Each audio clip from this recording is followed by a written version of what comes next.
Friends, இன்றைக்கி நம்ம வீடியோவில் என்ன பார்க்க போகிறோன்னா இட்லி பொடி எப்படி நுணுக்கிறதுன்னு என்னோடய ஸ்டைலில் பார்க்கலாம் வாங்க.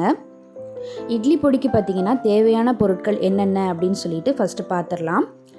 2 கப் உளுந்து, 1 கப் கடலைப்பருப்பு, ஒரு 10 பல் சின்னதாக இருக்கிற பூண்டு, அப்புறம் கருவேப்பிலை 1 கைப்பிடி, 5 வரமிளகா, கொஞ்சம் பெருங்காயம், கொஞ்சோண்டு எள்ளு. கருவேப்பிலை பார்த்திங்கன்னா நான் வாஷ் பண்ணிட்டேன். ஏன்னா கருவேப்பிலை மரத்துலேருந்து பறிச்சதுனால கொஞ்சம் டஸ்ட்டாக இருந்தது. ஸோ அதை வாஷ் பண்ணிக்கிட்டேன். கொஞ்சம் ஈரமாக தான் இருந்தது. பரவாயில்ல, இந்த ஹீட்டில் அப்படியே இதாகிடும்னு சொல்லி பார்த்திங்கன்னா இந்த மாதிரி அடுப்பை ஃபுல்லாக சிம்மில் வச்சு இந்த மாதிரி கனமான பாத்திரத்தில் பொறுமையாக வறுத்து எடுங்க. ஒவ்வொரு பொருளுமே பார்த்திங்கன்னா 4 நிமிஷத்துலேருந்து 5 நிமிஷம் வரைக்கும் வறுபட்டுச்சு.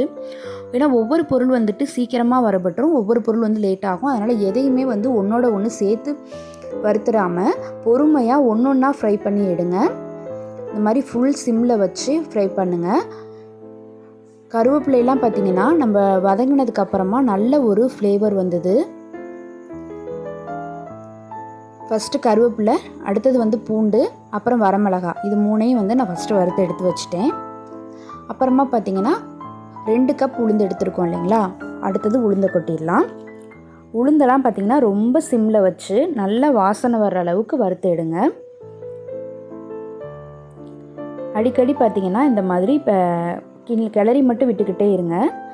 பாருங்கள், அது நல்லா கலர் மாறி வந்துருச்சு. இப்போ அதை எடுத்துடலாம். நெக்ஸ்ட்டு பார்த்திங்கன்னா எள்ளு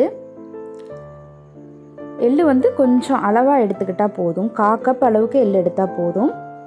எள்ளு போடும்போது இன்னும் கொஞ்சம் டேஸ்ட் அதிகமாகும்னு சொல்லுவாங்க. நெக்ஸ்ட்டு கடலைப்பருப்பு எல்லாத்தையும் வறுத்து எடுத்ததுக்கப்புறமா அதெல்லாம் நல்லா ஆற விட்டுறலாம்.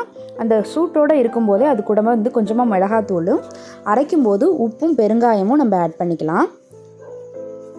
எனக்கு கொஞ்சம் குறைன்னு அரைச்சா பிடிக்காது. அதனால் நான் கொஞ்சம் ரொம்ப நைஸாக இல்லாமல் நைஸான குறைப்பில் அரைச்சி எடுத்துக்கிட்டேன். அவ்வளோதாங்க. அரைச்சி எடுத்ததுக்கப்புறமா பார்த்திங்கன்னா இதை கொஞ்சம் நேரம் ஆற விட்டுருங்க.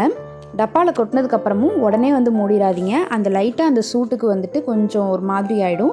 கொஞ்சம் நேரம் திறந்து வச்சுருங்க. ரொம்ப நேரம் திறந்து வச்சுருக்க வேணாம். கொஞ்சம் நேரம் திறந்து வச்சு அந்த சூடு அரைச்ச சூடு போனதுக்கப்புறமா அதை க்ளோஸ் பண்ணி வச்சுருங்க. இது 1 மந்த் வரைக்குமே வரும். என்னை கேட்டால் நல்லாவே இருக்கும், கெட்டெல்லாம் போகாது. இந்த வீடியோ உங்களுக்கு பிடிச்சிருந்துச்சுன்னா கண்டிப்பாக நம்ம சேனல் லைக் பண்ணுங்கள், ஷேர் பண்ணுங்கள், சப்ஸ்கிரைப் பண்ணுங்கள் ஃப்ரெண்ட்ஸ். தொடர்ந்து இதே மாதிரி யூஸ்ஃபுல்லான வீடியோஸ் நம்ம சேனலில் தொடர்ந்து பார்க்கலாம். தேங்க்யூ.